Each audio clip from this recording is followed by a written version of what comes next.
देखो, ये बम फोड़ना, ये विस्फोट करना, ये किस प्रकार की भाषा है? तो आतंकवादियों की भाषा है। बम फोड़ना ये पाकिस्तानियों की भाषा है। तो कुल मिलाकर ये इनका चरित्र इससे दर्शाता है, इसकी इस प्रकार की भाषा से।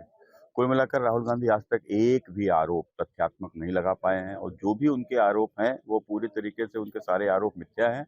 और सब दिखाता है कि ये आरोप किसी न किसी द्वेष बस लगाए जा रहे हैं प्रधानमंत्री जी के ऊपर। अब प्रधानमंत्री जी से द्वेष किस बात का है? उनकी नजरों में तो केवल एक ही परिवार देश में जो प्रधानमंत्री बनने का हकदार है, वो गांधी परिवार, नेहरू परिवार। जिस प्रकार से सरदार वल्लभ भाई पटेल के साथ में, उनके साथ में जिस प्रकार से धोखा करते हुए, और देश की जनता चाहती थी, कांग्रेस के लीडर चाहते थे कि सरदार वल्लभ भाई पटेल देश के प्रधानमंत्री बने, लेकिन सरदार वल्लभ भाई पटेल को देश का प्रधानमंत्री नहीं बनने दिया। उसके बाद नेहरू जी को बना दिया।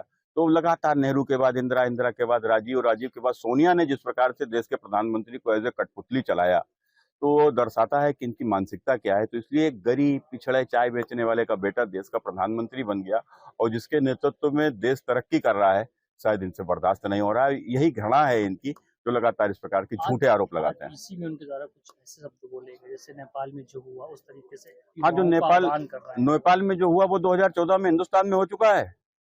फर्क इतना है कि वहां सड़कों के ऊपर हुआ, यहाँ पर ईवीएम के माध्यम से हुआ, यहाँ के ऊपर इलेक्शन के माध्यम से हुआ। यहाँ की जनता ने भी आंदोलन किया, इन भ्रष्टाचारियों बेईमानों के खिलाफ आंदोलन किया।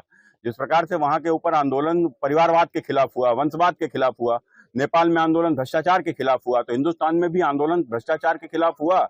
सबने देखा था, जिसमें अन्ना हजारे भी बैठे थे, और उस आंदोलन का परिणाम था कि देश में नरेंद्र मोदी देश के प्रधानमंत्री बने। भ्रष्टाचार के खिलाफ नरेंद्र मोदी देश के प्रधानमंत्री बने, इस परिवारवाद के खिलाफ नरेंद्र मोदी देश के प्रधानमंत्री बने। तो कुल मिलाकर नेपाल जैसी जब क्रांति आएगी, राहुल गांधी का घर फूंक दिया जाएगा, अखिलेश यादव का घर फूंक दिया जाएगा। आप लिख लीजिए मेरी बात को। इनके सब के ऊपर, राहुल गांधी के ऊपर भ्रष्टाचार के मुकदमे हैं, अखिलेश यादव के ऊपर भ्रष्टाचार के मुकदमे हैं, लालू प्रसाद यादव के ऊपर भ्रष्टाचार के मुकदमे हैं। देश में कोई विपक्ष का ऐसा नेता नहीं है जिसके ऊपर भ्रष्टाचार के मुकदमे ना हो। इस तरह की बयानबाजी को आप कैसे मानते हैं? देखो, ये लोग देश में आग लगाना चाहते हैं। तो उनको हमने कहा ना कि लगातार एक के बाद एक चुनाव हार रहे हैं।